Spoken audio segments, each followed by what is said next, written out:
Esse período de carnaval, e quantas vidas que o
Senhor, igreja?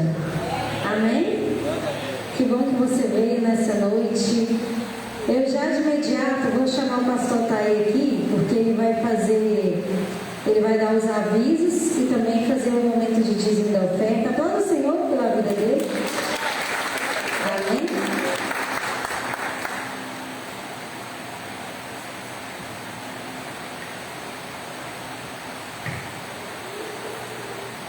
Boa noite, igreja do Senhor. A paz do Senhor. Você está animado? Dá uma olhadinha em volta da igreja para você ver o quanto você é privilegiado. Imagina quantas pessoas queriam estar aqui e não conseguiram por causa da chuva. Em cima do horário, mas você está aqui, obrigado. Você está aqui e o Senhor irá te honrar com toda certeza. Amém? Pastora Michele, obrigado por aceitar nosso convite. É sempre uma honra receber a senhora aqui. E eu creio que o Senhor irá nos surpreender muito. A mocinha pelo lado da senhora, quem? Eu esqueci. É sua filha? Seja bem-vinda, filha. Deus abençoe. Amém? Eu só vou dar alguns avisos. Vocês não querem, a gente faz no final, tá bom? Cadê a Ju? Vem cá, Ju. Por favor, a Ju vai falar um pouquinho do congresso. Aplauda Jesus pela vida da Ju.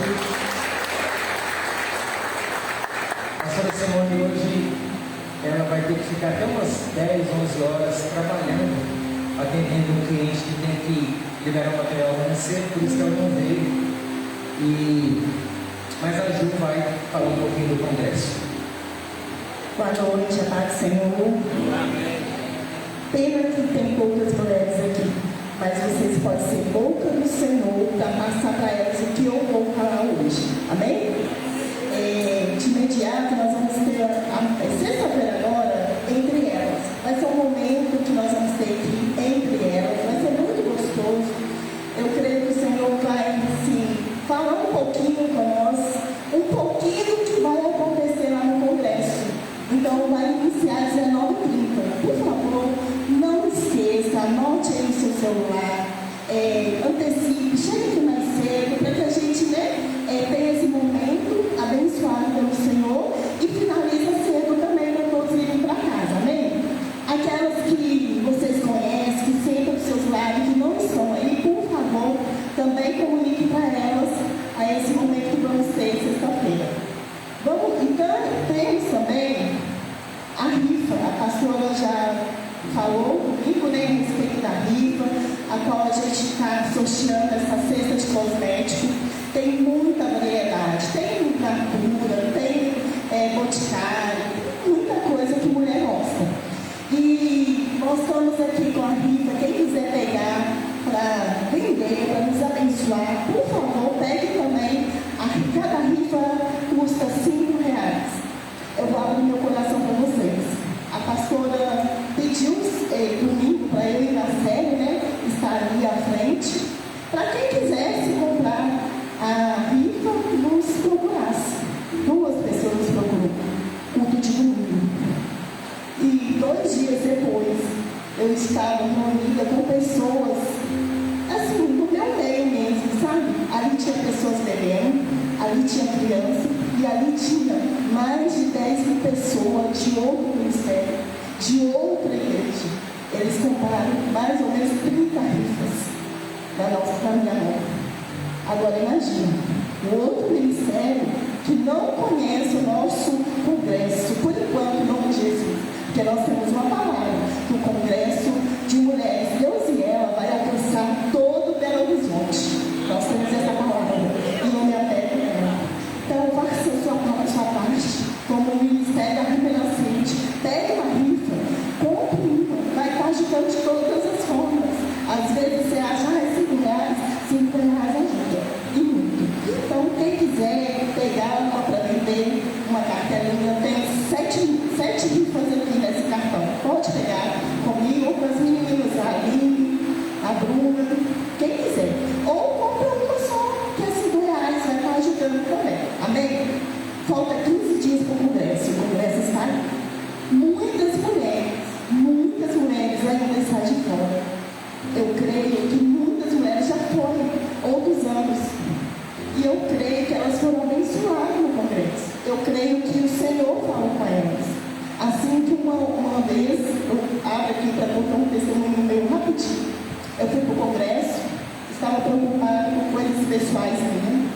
mas eu estava ali. Eu fui com o coração bem fechado de preocupação, mas eu estava ali. Porque eu só consigo fazer o que está ao alcance das minhas mãos. O que não está no meu alcance eu não consigo. Então eu entrego para Ele, aquele que pode todas as coisas. E nesse mesmo congresso, o Senhor usou uma de vocês, que não é da equipe, para chegar no meu ouvido e falar assim: enquanto você faz as minhas coisas, eu cuido dos seus. Então, eu falo para vocês, gente, eu amo o congresso. Não é por causa dessa palavra, é porque eu amo mesmo. Eu amo estar naquele momento participando de tudo. Então, dedique, não menospreze o que o Senhor está nos proporcionando nessa igreja. O que o Senhor quer ter com nós nessa igreja.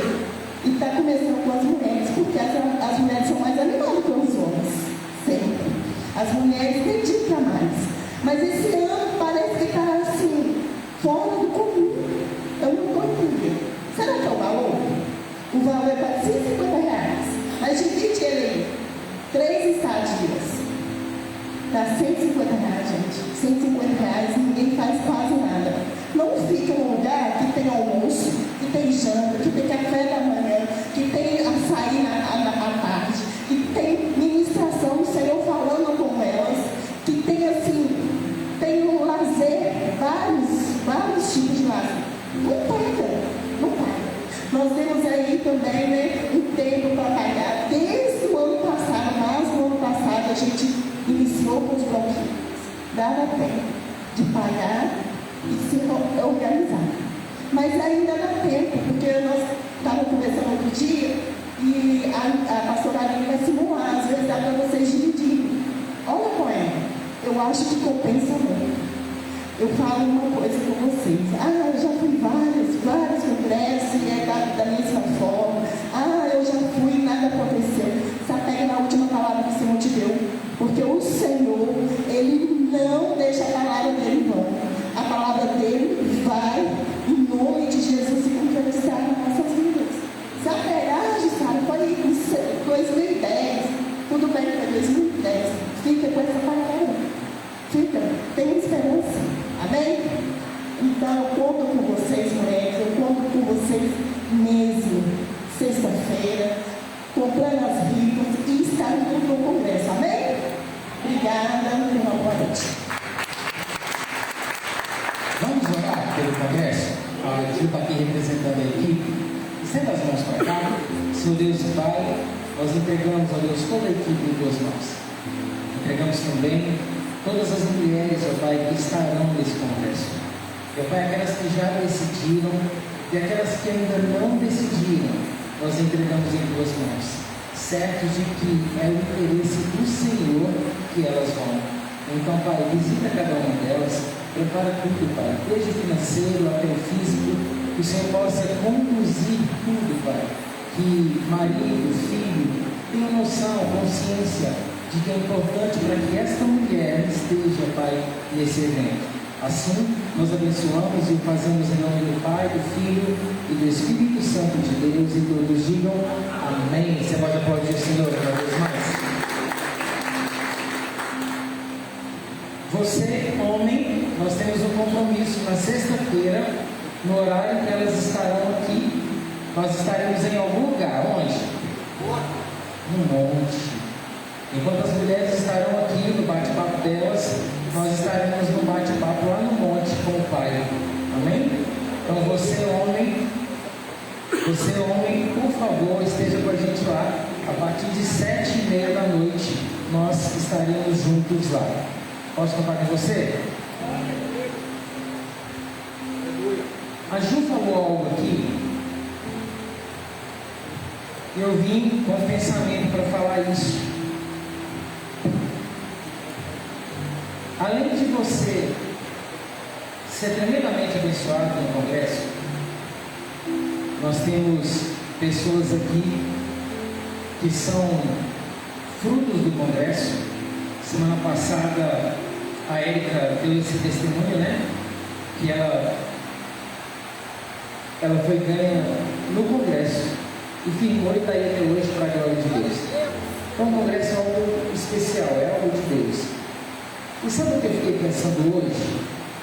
A pastora, ela vive o congresso. Nos últimos 2 meses do congresso na vida da Simone, ela nem dorme direito.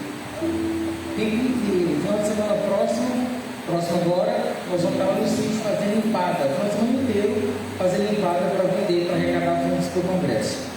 Marcele, a Ju, pastor Aline, entre outras, a Bruna, a equipe, né? Que tem sempre dedicado ao longo do ano com tanto esforço para fazer com que dê certo e seja também da forma que é, né? Muito bem preparado. Quando você vai no congresso, você mulher, você não está honrando somente você está honrando a Deus, está honrando a equipe. E quando você honra a equipe, Deus honra você. Você crê nisso? Se prepara, participe e Deus vai te surpreender. Pastora Michele, aplauda Jesus pela vida da pastora.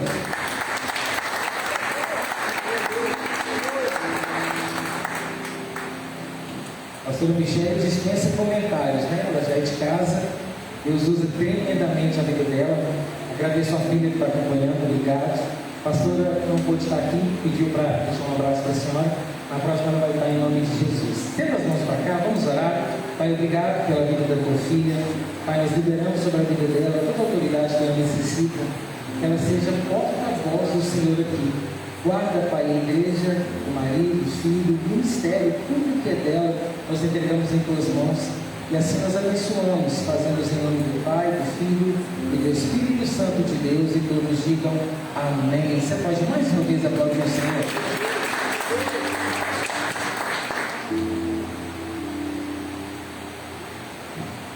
Boa noite. Boa noite. Você é vencedor, venceu a chuva, está na igreja. Boa noite. Isso. A paz seja com cada um, né? De vocês. O pastor me chamou. Foi no início do mês, quase, né, pastor? Quase no início do mês de fevereiro. Mas eu tive uma questão pessoal de saúde. E acabou que eu tive. Naquela quarta-feira que eu falei que eu não poderia, eu estaria resolvendo uma situação na igreja, nem na igreja eu consegui ir. E aí na semana seguinte, por não ter ido, eu tive que ir. E aí essa não tem como falhar. Tem que ser, né? Tem que vir. E aí na hora que a gente estava aprontando para sair, a chuva do Senhor, que não é ruim, é bênção, nós precisamos dela. A chuva é bênção. Né? O problema é que a gente acaba um pouquinho com a nossa estrutura, com as nossas áreas, com a nossa terra, que vai asfaltando tudo, depois a gente não consegue lidar com o caos que fica, né? Mas a chuva é a bênção do Senhor, sabe por quê? Porque todas as vezes que não caía chuva na terra de Israel, era sinal de que Deus estava desagradando com alguma coisa. Porque Deus não mandava chuva em tempo de juízo. Então, quando tinha chuva, é porque Deus ainda estava com misericórdia. Mas se faltasse a chuva, era sinal de que alguma coisa estava acontecendo. É assim que foi com Davi. Davi, logo que assumiu o trono, percebeu que depois que entregou os filhos descendentes de Saul, como havia pedido, a chuva ainda não havia encerrado. Então, significa que ainda tinha alguma coisa que precisava ser feita, encerrada. A chuva não havia caído. Então, havia alguma coisa que precisava ser feita para que a chuva pudesse cair. Então nunca olhe chuvas ou temporais, essas coisas, com maldição, porque é da chuva que produz aquilo que nós comemos, que nós alimentamos. Se Deus parar, vai acontecer o que aconteceu nos tempos de Joel. Não houve chuva, houve seca, nada se produziu e no altar não teve nada. E a primeira resposta de Deus para aquele povo foi chuva para uma grande colheita. Então, pense, quando você estiver em chuva aí, não veja isso como um problema não, veja isso como uma bênção do Senhor para nós. Até porque de chuva o mundo não vai acabar, porque o Senhor não vai consumir mais a terra com chuva. Então, de dilúvio você não vai morrer, pode ficar tranquilo. Queridos, abram sua Bíblia comigo no livro de 1 Samuel, capítulo 4. Perguntei se havia tema ao pastor. O pastor disse que não tinha tema, e era na dispensação do Espírito Santo. 1 Samuel, capítulo 4, verso 2. Se você puder ficar de pé, amém. Se você não puder, fique assentado, mas em reverência também diante da palavra. Eu sempre faço isso. 1 Samuel, capítulo 4, verso 2. Eu estou na visão, vou ler no celular aqui. NVI, versão NVI que é a minha, tá? 4:2 diz assim: os filisteus dispuseram suas forças em linha para enfrentar Israel. Intensificando-se o combate, Israel foi derrotado pelos filisteus, que mataram cerca de 4.000 deles no campo de batalha. Quantos? 4.000. Quando os soldados voltaram ao acampamento, as autoridades de Israel perguntaram: por que o Senhor deixou que os filisteus nos derrotassem? E acrescentou: vamos a Siló buscar a arca da aliança do Senhor, para que ele vá conosco e nos salve das mãos dos inimigos.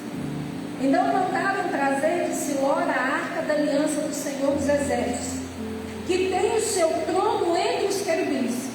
E os dois filhos de Eli, Ofni e Finéias, acompanharam a arca da aliança de Deus. Verso 10. Um pouquinho aí, verso 10. Então os filisteus lutaram, e Israel foi derrotado. Cada homem fugiu para a sua tenda. O massacre foi muito grande. Israel perdeu 30.000 homens de infantaria. A arca de Deus foi tomada, e os dois filhos de Eli, Ofni e Finéias, morreram. Capítulo 5. Pula uma paginazinha aí. Vamos ao capítulo 5. Depois que os filisteus tomaram a arca de Deus, eles a levaram de Ebenezer para Asdod e a colocaram dentro do templo de Dagon, ao lado de sua estátua. Quando o povo de Asdod se levantou na madrugada do dia seguinte, lá estava Dagon caído com o rosto em terra diante da arca do Senhor. Eles levantaram Dagon e o colocaram de volta em seu lugar. Mas na manhã seguinte, quando se levantaram de madrugada, lá estava Dagon caído com o rosto em terra diante da arca do Senhor. Sua cabeça e mãos tinham sido quebradas, ou em algumas versões cortadas, e estavam sobre a soleira. Só o seu corpo ficou no lugar. Somente até aí.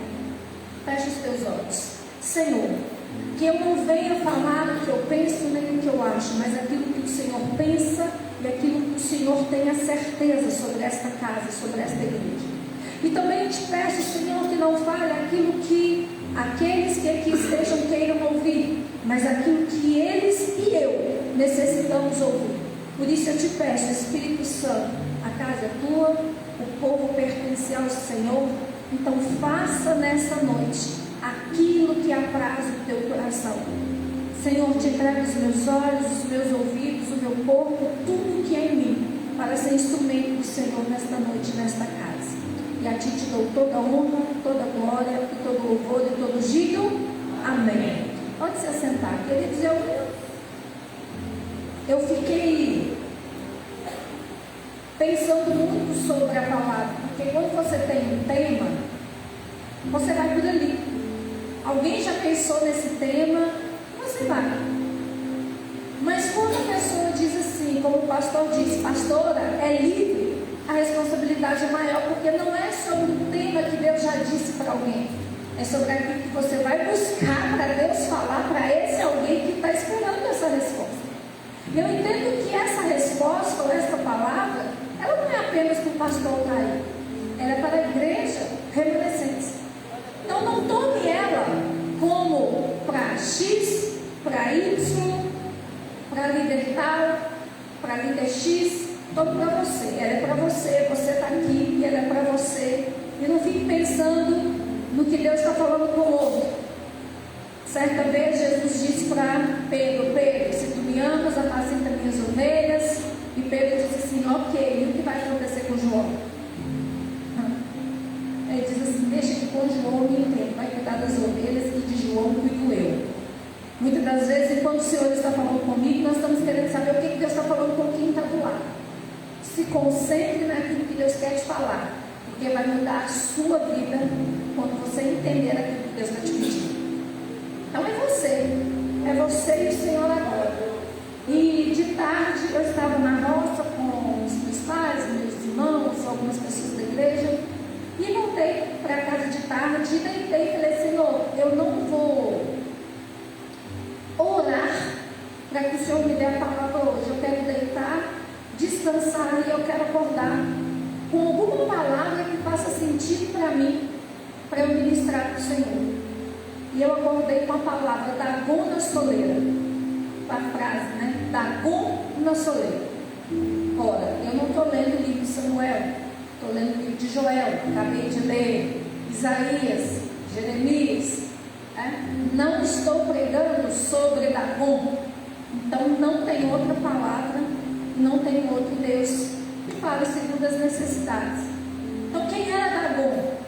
Dagon era o principal Deus dos filisteus. Quem eram os filisteus? Inimigo declarado de todo o povo de Deus. E você vai ver, até os dias de hoje, os filisteus não têm mais nome de filisteus, mas estão ali meio na faixa de Gaza. Até hoje eles atuam brigando contra o povo de Deus. Então essa guerra nunca vai cessar. Os filisteus representam quem? O inimigo mesmo, o diabo, os opositores, aqueles que estão ali tentando reter, tentando afastar, tentando fazer com que a terra não produza o seu alimento, tentando fazer com que você pare de buscar a Deus, tentando fazer com que a cultura deles domine sobre um determinado lugar. Você vai ver os filisteus o tempo inteiro extremamente afrontosos. Os inimigos filisteus, eles são afrontosos. Existem inimigos que são silenciosos, mas filisteu não. Filisteu é afrontoso. Eu estou falando, eu estou arrepiando todinho. Filisteus são afrontosos. Então existem situações da nossa vida que não são apenas guerras, são afrontas. Não é apenas uma batalha, é um levante.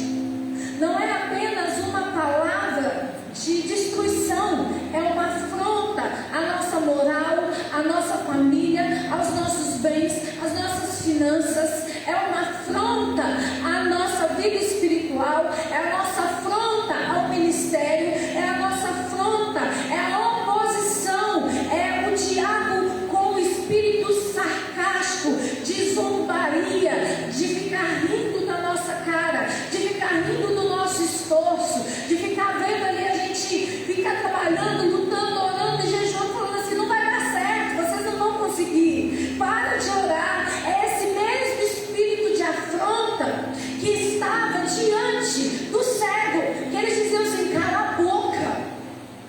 Você acha que ele vai ouvir um cego? Um marginalizado, alguém que está do lado de fora da cidade? Você acha que você tem alguma coisa que pode chamar a atenção? Quando o espírito de afronta vier até você, seja mais afrontoso do que ele. Quando o espírito de afronta se levantar contra você, não recue, avance. Porque o espírito de afronta, ele sabe o poder que você tem. Então ele te afronta para tirar de você o objeto mais precioso que você tem, que é a fé. E aí você fica pensando: eu acho que eu não sou tudo isso. Você abaixa as suas armas. Porque a afronta dos filisteus aqui é porque eles sabiam que o povo de Deus não perdia batalha. Então vamos afrontar, vamos mexer no ego, vamos mexer ali com algo que vai tirar eles do prumo, vai sacudir a terra, vai tirar a estrutura deles, vai tirar a visão, a direção do que eles têm, que não é nesse contexto. Nesse contexto que eu estou falando é o contexto de Davi. O que acontece? Um gigante filisteu se levanta e afronta um exército. Um gigante contra um exército, com espírito de afronta. Quem vocês acham que são? E a pergunta é: não tem homem que possa me derrotar? Não tem homem em Israel que possa me derrotar? Aí um deve ter olhado e falar assim, eu tenho 1,50, ele tem 3,99. É só muito pequenininho. Aí eu, não, eu acho que eu também não sou, porque você é pequenininho, mas é habilidoso. Você não está tendo coragem de ir, que adianta eu sou grande, eu não tenho tanta habilidade como você tem. O espírito de afronta coloca dentro da igreja o espírito do medo. E o espírito do medo, que é um demônio, que a Bíblia diz que Deus não nos deu espírito de temor, mas de covardia. Ele chama o temor e o medo de espírito.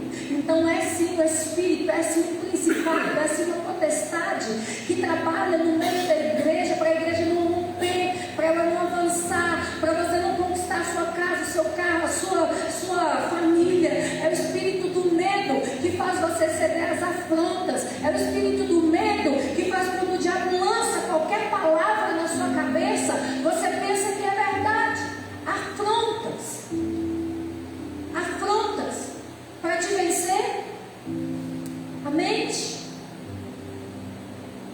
E a Bíblia diz que a gente precisa ter a nossa mente guardada. Tudo que é bom, tudo que é puro, tudo que é lícito, tudo que é de boa fama, tudo que, se tem algum louvor nisto, aí sai. Mas quando há uma afronta, e a afronta, eu vou destruir a sua casa. Tem gente que quando o demônio manifesta, fala, eu vou matar a sua família. A pessoa desmonta. Ele falou que vai matar a minha família. Ai, o pastor falou que vai matar a minha família. Ele falou que vai provocar um acidente. Espírito de afronta. E muitas vezes ele nem pode fazer. Às vezes a família está toda blindada em oração. Mas o medo é uma porta que se abre para o diabo entrar e achar uma brecha. Por isso que o verdadeiro amor lança fora o medo. Então, aonde tem Jesus, aonde tem fé, não pode ter medo. Porque não dá para ter as duas coisas juntas. Glória a Deus. Davi se levanta e é mais afrontoso com ele. Quem é esse incircunciso? E aí quando ele chega para derrotar o gigante, o Golias fala assim, que afronta é essa? Você está achando que eu sou um cachorro para você vir me matar com pau? Com pedrinhas? Você já afrontou isso com o inferno também? Não recua não. Só que aqui acontece um outro probleminha, que não é a situação de afronta de Davi. Os filisteus entram em guerra contra o povo de Israel. Mas havia um contexto antes disso. Eles perdem uma batalha. Eles perdem uma batalha e perdem 4.000 homens. Pastora, qual que é o contexto?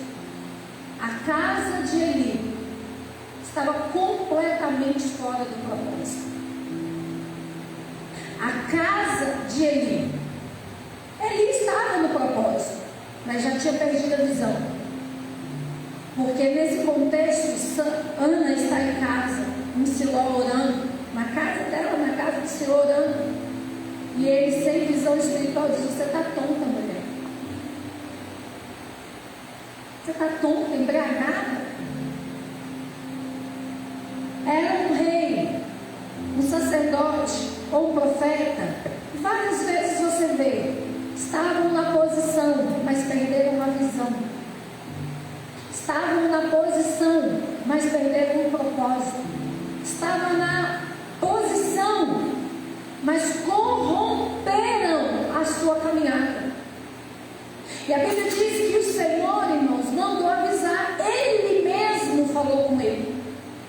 Ele mesmo falou com ele e falou assim: Eli, já te dei chance, já te pedi para organizar a casa, mas você insiste em permitir que os seus filhos façam o que querem com as minhas ofertas. Você insiste em permitir que no ambiente onde você foi escolhido e posicionado como um sacerdote, os teus filhos façam o que eles quiserem, os seus filhos tomem atitudes que eles quiserem. Às vezes, irmãos, o que nos falta não é estar na posição, é ter posicionamento na posição que Deus nos deu. Deus comprou para ele e falou: eu estou te dando a oportunidade. Por quê? Porque eu fiz uma aliança que eu permitiria que em toda a sua geração, os seus pais, os primeiros, eu fiz uma aliança que não faltaria nenhum deles no sacerdócio, mas a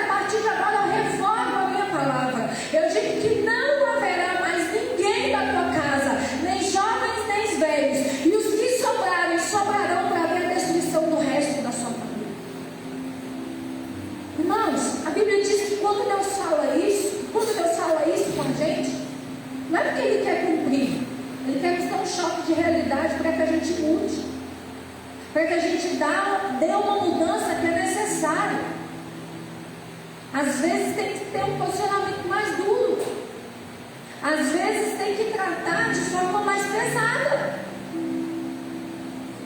E aí o Senhor vê o seu posicionamento e converte a maldição em bênção. Ele disse: se meu povo se humilhar e orar e buscar minha face, eu vou voltar, eu vou rever, eu vou fazer coisa boa, eu vou mandar bênção do céu, eu vou fazer bênção sem medida. Eu vou fazer. Se o meu povo se orar, se suplicar, se chorar na minha presença, eu vou fazer. Mas o que ele fez com aquela palavra de correção? Fala comigo, nada. Nada. Irmãos, deixa eu te dizer, às vezes o Senhor está te corrigindo, você sabe que Deus está falando com você, você finge que não é Ele.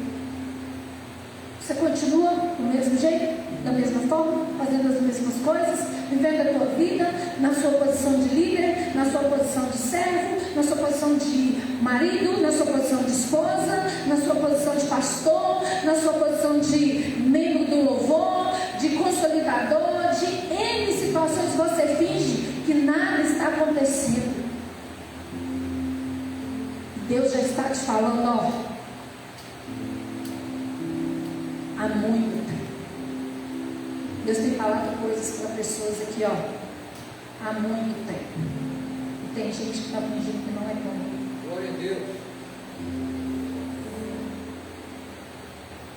E eu não sou a primeira que consegui me ressaltar para dizer isso. Deus disse que Ele já trouxe outras roupas. Pedindo um posicionamento de liderança. Um posicionamento pela posição que ocupa. Ele disse que já está louco. Com o profeta da casa e com profetas que não são da casa. Ele já usou. Ai, de novo, essa mesma história. Vai repetir isso tudo de novo. Ai, de novo. O Senhor repete quantas vezes for necessário enquanto Ele está agindo com misericórdia, porque Ele é longânimo. Mas o fato de Ele ser longânimo não diz que Ele não vai agir. E Ele falou isso, Samuel ainda nem era o Samuel que vivia dentro da casa dele. Samuel foi viver dentro da casa de Eli. Samuel foi crescendo. Samuel já lá com seus 12, 13 anos. Deus fala com um menino inexperiente, aonde o profeta poderia ouvir tanto quanto o menino poderia ouvir, mas ele já não estava só cego, ele estava surdo. Ele não ouviu, ele não entendeu.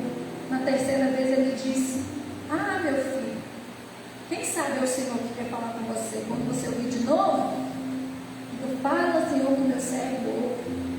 Teu servo ouve. E voltou a dormir. Ele não estava ali para cuidar de Samuel.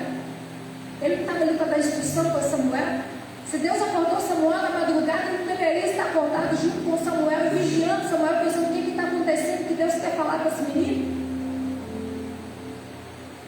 Volta a dormir. Quantas pessoas Deus tem acordado de madrugada no mesmo horário? E ela pensa assim: ai, está muito calor, por isso que eu acordei essa hora. Mas todo dia no mesmo horário.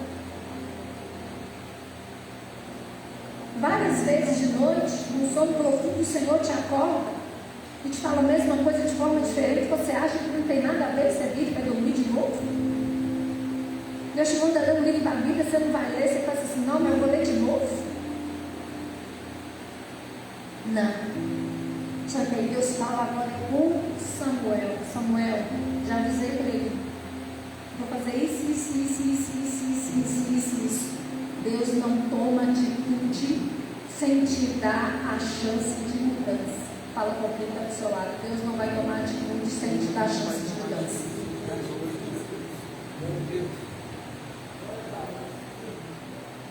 Porque Ele é misericordioso. Ele não quer agir com justiça, Ele quer agir com misericórdia, mas quando a misericórdia não funciona, Ele usa a justiça. Aleluia. Ele vai falando, consegue, é mudo. E aí ele percebeu que Samuel acordou diferente. E ele falou: Samuel, eu sei que Deus falou com você, porque você está diferente. Fala comigo o que Deus falou.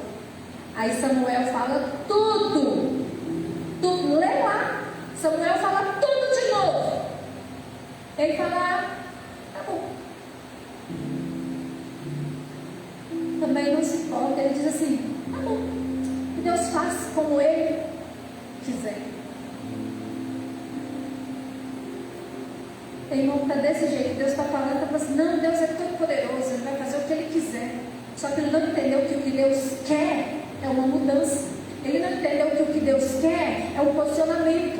Ele não entendeu que o que Deus quer é o envolvimento real e verdadeiro na presença dele. Ele não entendeu que o que Deus quer é que ele de fato exerça o chamado para o qual ele foi chamado para fazer. Ele ainda não entendeu que Deus não colocou ele na posição porque ele é o mais bonito, o mais excelente, o mais arrumadinho, tem um bom salário, um bom dízimo. Não, Deus decidiu te usar.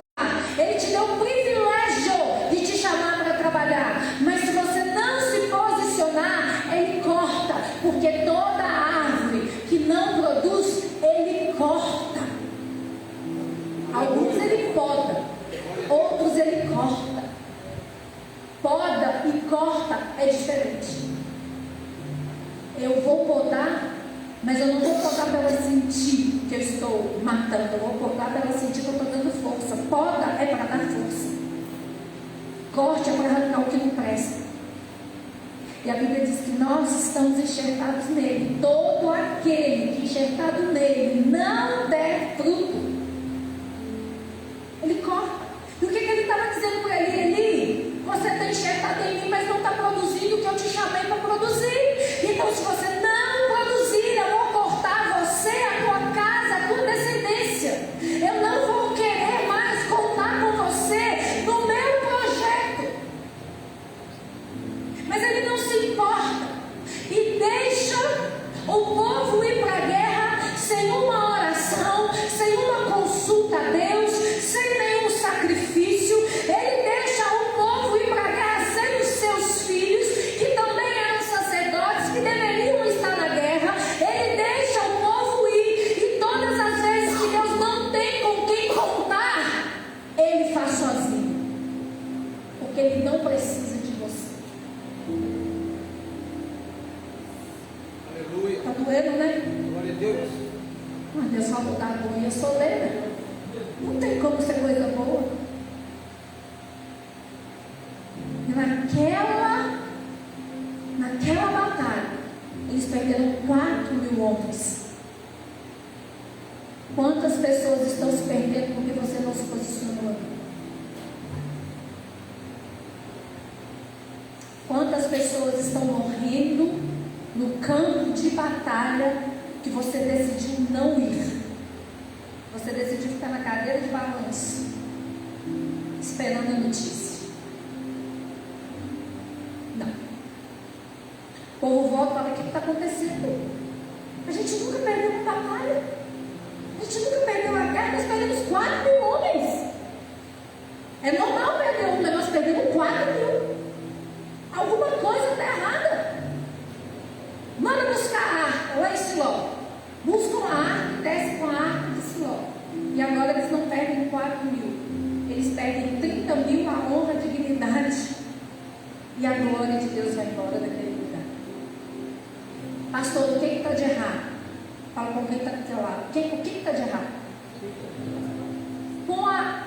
Sem a arca perdeu 4. Com a arca perdeu 30. Aonde está o problema?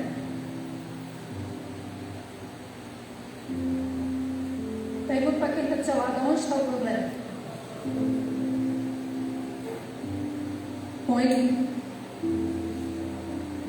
Porque ele tratou a arca como uma muleta.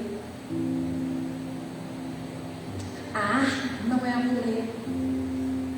A presença de Deus não é um búzios, um baralho, um tarô para você consultar. na hora que você está num momento difícil. A arca de Deus, ela não é um momento, ela é uma estação. A arca de Deus não é uma bolsa bonita, irmãos, para ser exibida. A arca de Deus, a presença de Deus, ela não é para eu dizer para o outro: eu tenho, você não tem. Eu sou crente, você não é. Eu jejuei, você não jejuou. Eu fui para o monte, você não foi. Não. Eles trataram a arca de Deus como um amuleto. Mais uma vez, toda uma nação foi ridicularizada.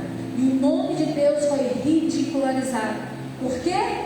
Porque faltou posicionamento naquele que estava na posição. Faltou posicionamento naquele que estava na posição. Aí você não precisa mais entrar comigo na história, porque a notícia vem, ele morre, seus filhos morrem na guerra, sua nora tem um filho, o nome desse filho é que a glória de Deus foi embora, e por aí vai. E aí os filisteus saíram felizes, dizendo: funcionou, vamos levar a arca como troféu. O povo de Deus estava tratando a arca da mesma forma que os filisteus tratavam. Um troféu, um amuleto, um objeto de exposição. E a Bíblia diz que eles levam a casa de adoração a Deus Dagon e deixaram ali, de frente ao Deus deles, para dizer: olha aí o que a gente conseguiu fazer. O que eu disse lá atrás: quando Deus tem pessoas levantadas, Ele quer contar e Ele não pode contar, Ele faz sozinho. Aleluia. No dia seguinte, na manhã seguinte, quem é que está derrubado? Com a cara no chão. Diante de quem? Do Senhor, do Deus da presença. Irmãos, não deixa Deus te derrubar, não. Se humilhe primeiro. Porque não adianta toda língua há de confessar, todo joelho há de se dobrar. Não tem jeito. O final é reconhecer que só Ele é o Senhor. O povo de Israel estava humilhado. E ali não era só Dagon e os filisteus que estavam sendo jogados por terra, não. Era a humilhação do povo de Deus também. Aquele povo estava com a cara no pó agora, de vergonha, de humilhação. Quem há de ir por nós? O que é que vai acontecer? Então, no primeiro dia, os homens levantam Dagon. Deus não precisa ser ajudado, nem precisa ser levantado, mas Ele conta com você, Ele quer te ajudar e te levantar. No dia seguinte, a cabeça decepada e os braços decepados, aonde rolou até a soleira da porta, e o corpo ficou no meio. O que Deus quer dizer com isso? Toda a sabedoria é minha e todo poder é meu. Não há ninguém que ache que possa me derrotar. Eu sou o Senhor. Fora de mim não há outro. Se os homens não quiserem dizer, eu mesmo digo. Se os homens não quiserem falar, as pedras vão clamar. Se os profetas não quiserem perceber, a jumenta vai perceber. Glória a Deus. Aleluia. Ficou na soleira da porta. O que é a soleira da porta? Divisão de ambiente. Divisão de ambiente. O que Deus disse para mim? Tem pessoas que precisam entender, separar os ambientes, entender o lugar onde ele está e o que ele foi chamado para fazer. Aleluia, Jesus. Sobrou o tronco. O que é um tronco? Sem cabeça, sem mãos. Nada. Não tem vida. O Senhor está dizendo para você e para mim, o governo continua sendo dele, a terra continua sendo dele, o propósito ainda é dele, e se você não quiser fazer, ele vai fazer. Porque a arca também não ficou com os filisteus. Eles tiveram que dar um jeito, porque eles não estavam habilitados para ter a presença no meio deles. Então eles tiveram enfermidades, tiveram doenças e tiveram que fazer sacrifício para cessar as pragas. E os crentes que sabem do sacrifício não querem fazer sacrifício para cessar o mal. Não querem fazer sacrifício.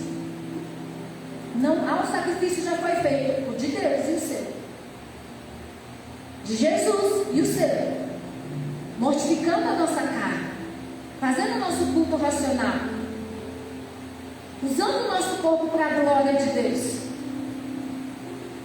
E aí? A Bíblia diz que com o passar do tempo,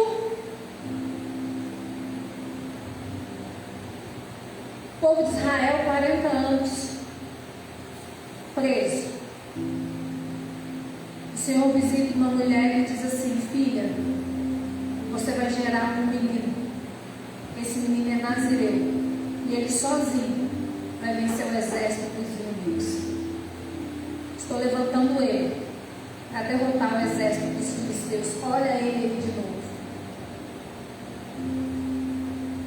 Nossa, todo dia, toda hora. A Bíblia diz que ele cresce para ser um homem com força para vencer milhares de homens. E assim ele faz muitas coisas. Mas novamente, alguém que foi chamado para se posicionar corrompeu seu posicionamento. Ele começa a ter relacionamento com mulheres, com prostitutas que são da tribo dos filisteus. Que pacto tem a luz com as trevas? Nada. A Bíblia diz então que ele é derrotado por uma mulher. Não, ele é derrotado por um Deus chamado Dagon. Porque quando eles pegam, ele não diz bendito seja Dalila, ele diz bendito seja Dagon. E ele leva Sansão para ser o quê? A atração do palácio de um Deus, aonde havia uma festa ao Deus pagão. E o que eles queriam fazer? Mais uma vez, afronta, chacota com o povo de Israel. Mas dessa vez, ele tomou um posicionamento. Ele disse: eu posso não enxergar, eu posso não ter mais o cabelo que eu tinha, mas eu entendi o chamado que eu tenho. Nem que seja para morrer, eu vou exercer o meu chamado. Glória a Deus, aleluia. Nem que seja pela última vez, eu não vou morrer levando o título de quem foi chamado para destruir e foi destruído. Eu não vou levar o título de alguém que foi separado por Deus, mas foi exposto para os homens. Glória a Deus, aleluia. Deus está chamando você para viver um novo tempo, um divisor de águas, passar dessa soleira que você está meio. Mas vai ter Dagon que vai ter que ser derrubado. Dagon era o símbolo da fertilidade, da produtividade, o sinal da colheita. Dagon era o Deus do eu. E se você quiser que a tua igreja rompa junto com o teu pastor, você vai ter que pôr o teu Dagon no chão. Glória a Deus, aleluia. Vai ter que entregar o governo para o Senhor. Pastor, tem gente que quer governar no seu lugar, mas ele não sabe que ele quer governar no seu lugar. Mas a atitude dele é de quem quer governar como se fosse o pastor. Estou falando.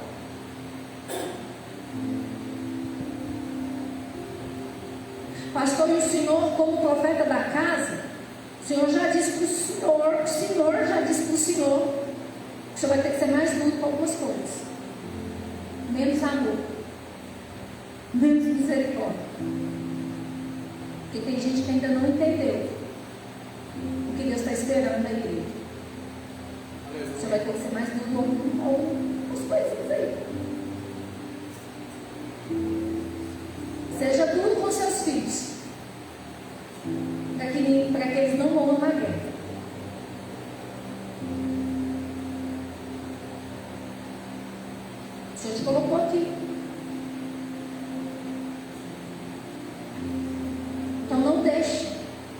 que Ofni e Finéias estão andando dentro da igreja, façam com a igreja, com a liderança, com os cargos, com o chamado que eles querem.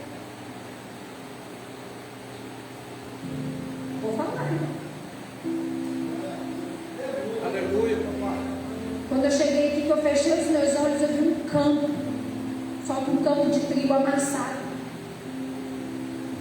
sem resultado, colheitas amassadas, como se fosse um pasto, só que queimado de sol, está sem resultado.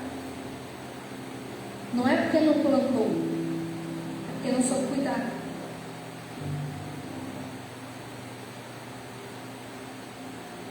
Deus está falando, eu tenho um novo tempo, é um divisor.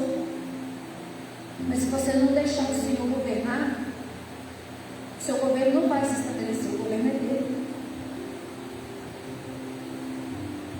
Cabeça e mãos, a mente e o trabalho não pertencem a você. Talvez, pastor, o Senhor tenha amor demais. Porque o chamado pastoral é amor demais. Mas tem hora que a gente tem que ser um pouco mais profeta. E o profeta tem menos amor e mais dele na cara. Porque da mesma forma que o Espírito Santo, ele conforta, ele confronta. E isso não quer dizer que ele não nos ama. Pelo contrário. Confronto a quem você ama quer dizer eu te amo tanto que eu não vou permitir você ficar desse jeito. Deus corrige aquele que ama, o pastor pode começar a corrigir. Porque a ovelha recebe correção de pastor. Quem não recebe é bode. Ou quem não te reconhece como pastor.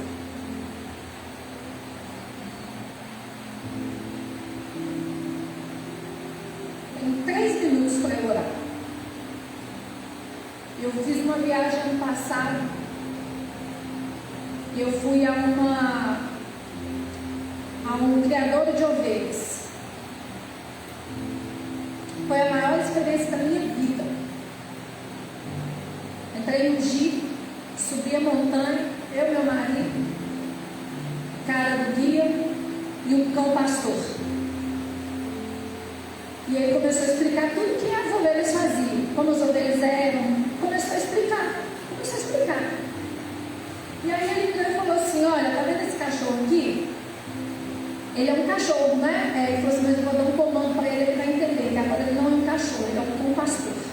Aí ele falou uma palavra lá em inglês com o cachorro mudou a postura dele. E aí ele dava o comando, o cachorro ia, e eu tentando falar com o cachorro. Ô cachorro, vem cá, pega na minha mão, cheira, vem cá. O cachorro nem aí comigo. Sabe o que o cara falou para mim? Ele só escuta a minha voz. Porque ele está no modo cão pastor. Quando ele estiver no modo cachorro, aí você pode brincar com ele.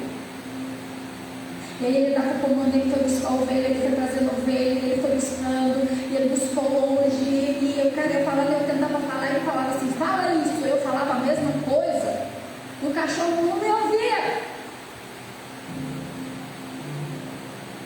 Mas eu via ele. E aí aquilo Deus falou comigo profundamente, pastor. Ele é o pastor e eu sou o cão pastor. Ele está me chamando para ficar em modo cão pastor. Porque se fosse para ser só um cachorro, ele teria deixado para lá, mas ele me chamou para ser um cão pastor. Ele mudou a minha história. Se fosse para você só ser um animal, você seria qualquer animal, mas ele chamou para ser ovelha do pasto dele, do rebanho dele. Por isso que ele diz, as minhas ovelhas conhecem a minha voz. Aleluia. Jesus não pegou leve com nenhum dos discípulos. Pegou pesado com todos. Com todos eles. E aquilo me marcou demais. Porque tudo que eu fazia, tudo que eu oferecia, não distraía o cachorro. Não distraía. Tudo que eu falava, tudo que eu tentava manifestar, não distraía. E eles trouxeram as ovelhas, e as ovelhas estavam chovendo, as ovelhas começaram a comer a capa de chuva do meu marido. Aí o cara dele falou assim, pode xingar, pode dar uns tapas na cabeça delas, porque elas não sabem, mas elas comem tudo. Quem direciona elas é você. A ovelha como qualquer coisa. que ela vê pela frente. Quem direciona? O pastor. Glória a Deus. Tem gente aí que está querendo comer qualquer coisa. O pastor está falando, gente, não vai, não faz. Não é assim. Obedece, escuta, papapá. E não está vendo, não está vendo, não está vendo. Aí tem hora que o pastor quer deixar de ser pastor, ele quer voltar a ser só o cachorro. É muito difícil. Eu queria ser só o cachorro. Ser pastor não é fácil não, irmãos. É um chamado muito doloroso. E a família do pastor sofre demais. Sofre demais. Não é, Giovanni? Sofre muito. Só que Deus achou graça em nos chamar para isso. E Deus colocou graça no olhar do teu pastor para te chamar para a liderança, ou para trabalhar, ou para fazer alguma coisa, ou para te dar uma oportunidade de participar de um evento que pode mudar a sua vida e a sua história.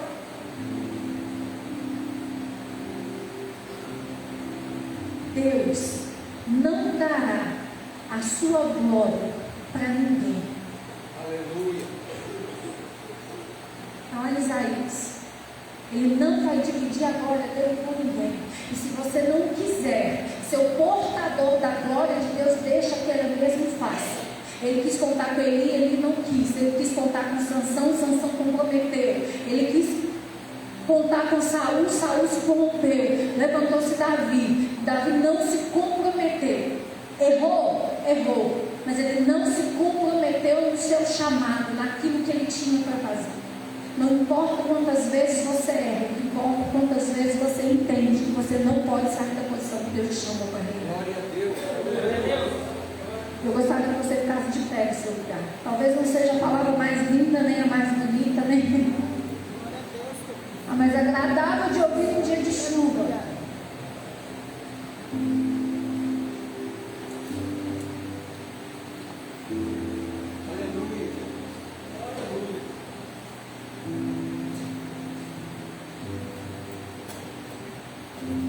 Gostaria que você fechasse seus olhos por alguns minutos. Aos poucos minutos comece a observar aquilo que Deus te chamou para fazer.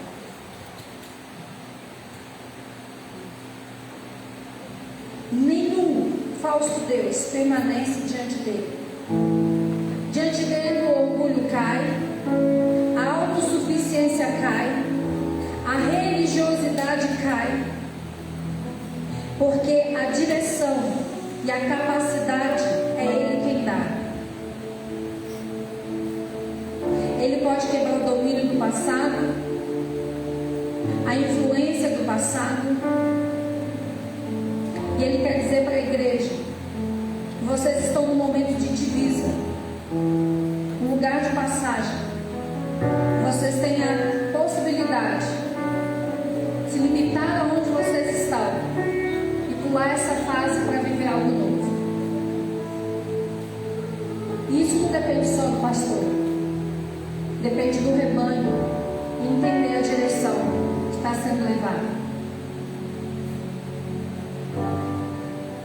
Senhor, eu te apresento cada vida aqui nesta noite, especialmente a vida do pastor e da sua família, que muitas das vezes, ó Pai, está sentindo exatamente esse cansaço pela falta do resultado. Não por causa dele, ou talvez também por algumas questões, mas também, Senhor, porque existem dragões que estão agindo dentro da igreja, demônios que têm afrontado a liderança, situações que têm afrontado os membros. Talvez aqui tem pessoas que estão com medo de romper, medo de avançar,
O Senhor disse que Ele vai começar a separar.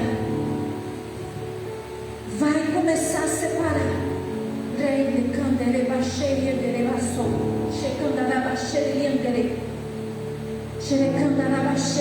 Volte. A Bíblia está falando isso, Deus está dizendo isso. Volte.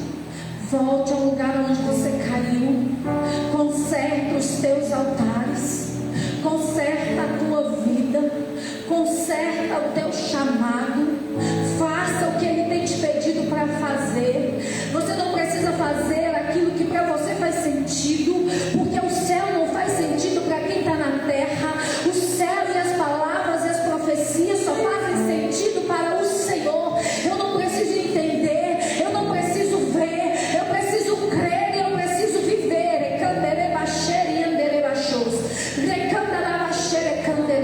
Senhor, levanta, Pai querido, aqueles que querem fazer. Levanta, Pai, aqueles que querem mudar. Levanta, Deus, aqueles que querem fazer diferença, que querem somar, ó Pai, e não dividir. Aqueles que querem ser, Pai querido, Senhor, aqueles que querem somar, mas não aqueles que querem ser peso, não mais.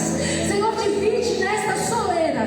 Senhor, delimita o espaço de ação desse povo. O Senhor estava querendo dizer, nem aqui dentro, aonde o Dagon reina, ele pode governar quando eu estou, porque quem dá o limite sou eu. Ele pode querer mandar aqui dentro, ele pode querer fazer aqui dentro, mas eu estou dizendo aqui dentro e lá fora, quem manda sou eu. E essa superstição acontece.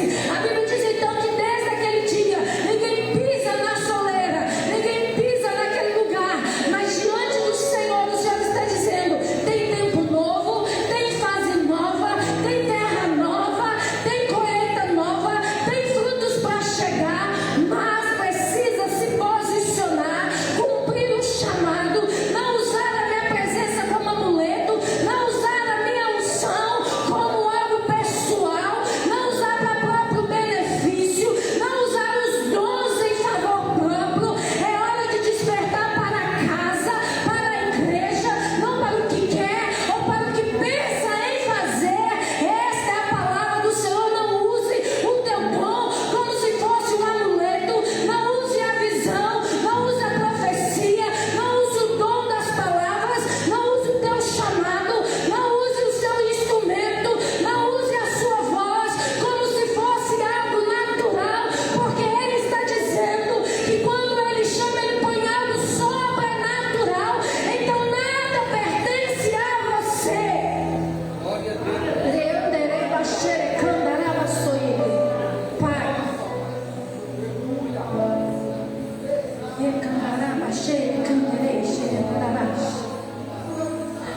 Pai, Pai, começa a incomodar. Começa a incomodar, Senhor. Começa a incomodar, Senhor. Começa a incomodar, Senhor. Pai, mas eu não quero. Não é essa a palavra de cortar, mas a tua palavra. O Senhor disse: não produzir, vai ter corte. E quando o Senhor corta, porque não serve mais nem no céu. Tende misericórdia, Pai, do teu povo. Tende misericórdia desta casa. Porque o nome é remanescente, aqueles que perseveraram. Remanescente é quem perseverou, quem não se dobrou. Remanescente foram aqueles que, independente de onde estiveram, permaneceram firmes no Senhor e foram trazidos de volta para um novo tempo. Os remanescentes foram trazidos de volta para reconstruir muros, restaurar altares. Então tira a fruta de Sambalat e Tobias no meio do povo. Tira, Senhor. Os semeadores de joio estão infiltrados. Tira, Senhor, o feiticeiro que está dentro da casa.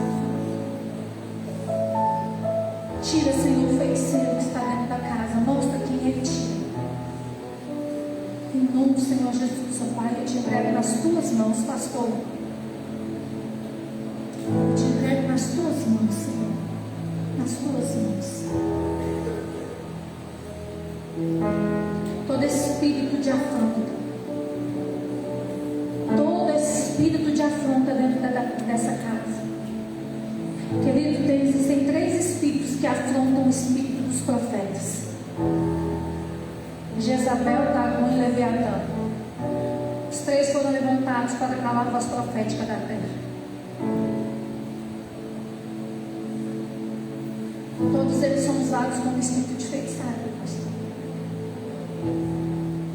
O Senhor disse para o senhor começar a orar, porque o espírito de feitiçaria que está na casa vai cair.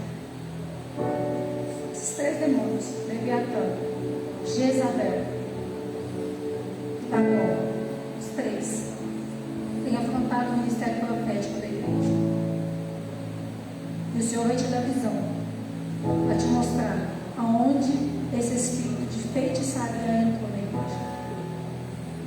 Deus falou que tem pessoas na casa, enquanto o Senhor está pensando que está tudo bem, é como aquela parábola que de noite vieram e jogaram uma semente do joio no meio. E o Senhor vai começar a arrancar, porque o Senhor vai dividir. Glória a Deus. O tempo do Senhor é perto, e não tem mais tempo para a casa dele ter 2 pontos. Só vai ficar os que servem.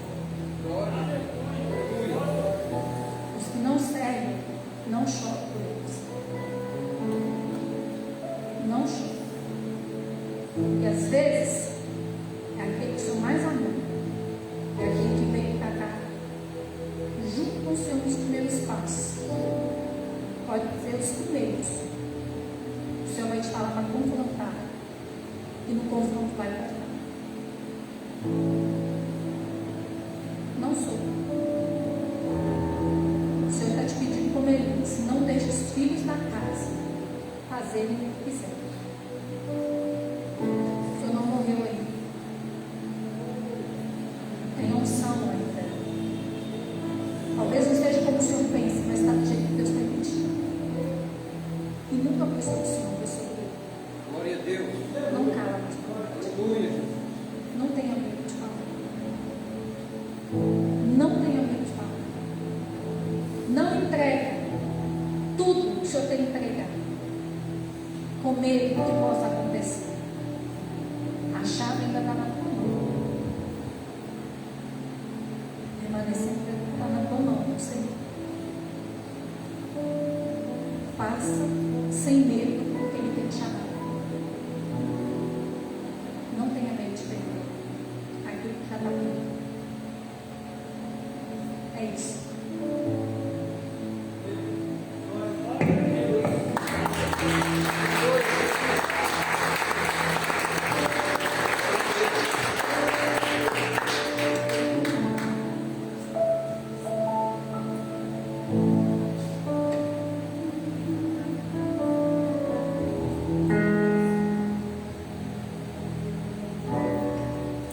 Glória a Deus. Você pode aplaudir mais uma vez o Senhor?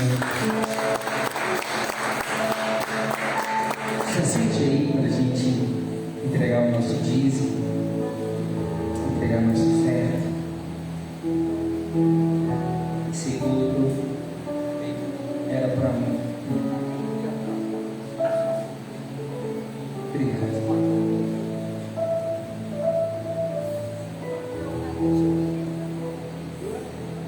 Para o teu dízimo, para a tua oferta.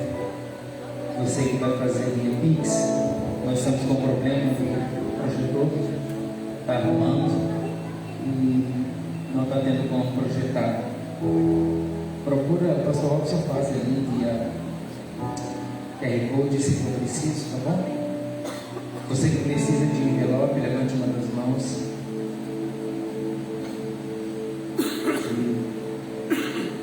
Você que precisa do cartão está ali também. Confesso que eu estou sem palavra. Chegou a hora. A igreja vai viver o que ela tem. Glória a Deus. Apresenta ao Senhor o dízimo, apresenta a tua oferta.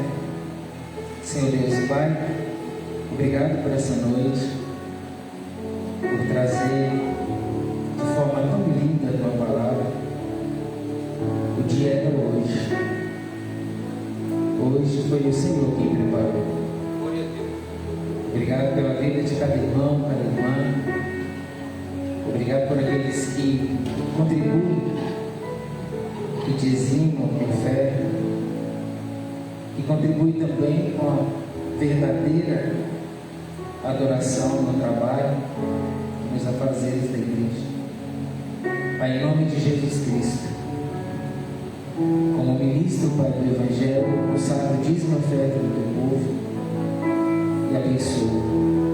Assim faço em nome do Pai, do Filho e do Espírito Santo de Deus. Com alegria no teu coração, pode vir ao altar dizimar e ofertar.